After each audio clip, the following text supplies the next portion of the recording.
Labą dieną, labas rytas, taip sakant. Tai stovi mūsų eksperimentai.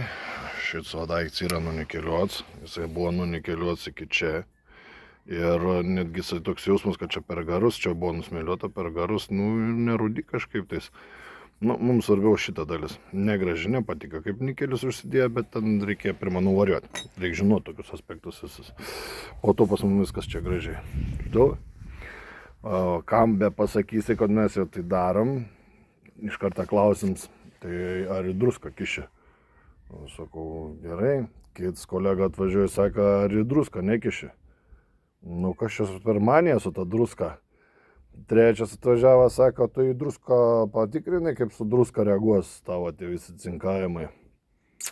Toks jausmas kaip Romos imperijai kraujo ištroškę žiūrovai. Reikia tenkinti jų smalsumą. Tai ką mes turim? Nusmėliuota, buvo visiškai surūdyję, dėl to ir yra toks negrožis, prieš saulę gražiau turėtų atrodo, žinau. Ir mūsų cinkuoti tie abudu yra, čia yra iš parduotuvės pirkti, čia vienoks cinkavimas, o čia yra kitoks cinkavimas. Pradėkim eksperimentą. Taip, kad daugiau nesakytų, per mažai druskos. Šiandien turlyt, tai va iš ten va tiesiai, va čia va taškys, pus nuo medienos, nuo druskos. Žiūrėkim, kas bus, man pačiam įdomu.